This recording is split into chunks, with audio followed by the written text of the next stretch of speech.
আসসালামু আলাইকুম। বাঙালি রান্নাবান্নার আরও একটি নতুন পর্বে আপনাদের সবাইকে স্বাগত। আজকের পর্বে তৈরি করে দেখাবো ডিম দিয়ে সহজ একটা নাস্তার রেসিপি। আশা করছি আপনাদের সকলের কাছে রেসিপিটা ভালো লাগবে। প্রথমেই একটা বাটির মধ্যে নিয়ে নিলাম 1/4 কাপ পেঁয়াজ কুচি। এর মধ্যে দিয়ে দিলাম 1/4 কাপ কুচি করে নেওয়া টমেটো। কাঁচামরিচ দিয়ে দিলাম 1 টেবিল চামচের মতো। আর সেই সাথে দিয়েছি 2 টেবিল চামচের মতো পেঁয়াজের কলি।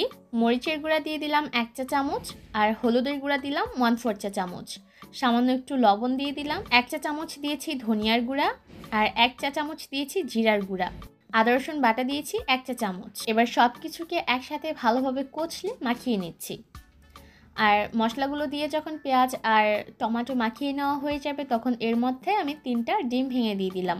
আপনারা চাইলে ডিমের পরিমাণটা বাড়িয়েও নিতে পারেন, সেক্ষেত্রে অন্যান্য উপকরণগুলোকেও বাড়িয়ে নিতে হবে। এবার ভালোভাবে ডিমের সাথে পেঁয়াজের এই মিশ্রণটাকে মিশিয়ে নিচ্ছি। খুব ভালোভাবে ফেটিয়ে নিতে হবে যাতে করে সম্পূর্ণ মিশ্রণটাই ভালোভাবে মেশানো হয়ে যায়। আর যখন এই মিশ্রণটা মেশানো হয়ে যাবে তখন চলে যাচ্ছি পরবর্তী স্টেপে। তার জন্য চুলায় একটা প্যান বসিয়ে দিয়েছি আর এর মধ্যে নিয়ে নিলাম আধা কাপ রান্নার রেগুলার তেল। তেলটা যখন গরম হয়ে যাবে ঠিক সেই পর্যায়ে এর মধ্যে ডিমের মিশ্রণটা ঢেলে দিচ্ছি। এই পর্যায়ে আমি চুলার আঁচ মিডিয়াম হিটে রেখেছি। কোনোভাবে এই পর্যায়ে চুলার আঁচ বাড়িয়ে রাখা যাবে না, তাহলে ডিমের এই মিশ্রণটা তেলে দেওয়ার সাথে সাথেই নিচ দিয়ে পুড়ে যেতে পারে। এবার চামচের সাহায্যে এভাবে করে একটু ছড়িয়ে দিতে হবে যাতে করে পেঁয়াজ আর টমেটো চারিদিকে সমানভাবে পড়তে পারে। যখন মনে হবে এর নিচের অংশটা ভাজা হয়ে গেছে তখন এটাকে উল্টে দিচ্ছি আর একইভাবে করে অপর পাশটাকেও ভেজে নিতে হবে। আর চুলার আঁচ শুরু থেকে শেষ পর্যন্ত মিডিয়াম হিটে রেখে আমি এই নাস্তাটাকে ভেজে নেব।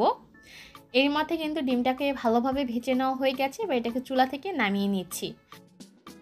ডিম দিয়ে ঝটপট তৈরি এই নাস্তাটা আপনারা চাইলে এমনিতেও খেতে পারেন, আবার চাইলে রুটি বা পরোটার সাথেও সার্ভ করতে পারেন। সার্ভ করতে পারেন প্লেন ভাত অথবা খিচুড়ির সাথে। আশা করছি আমার আজকের এই সহজ রেসিপি আপনাদের কাছে ভালো লেগেছে। তাইতো অবশ্যই রেসিপিটা ট্রাই করবেন।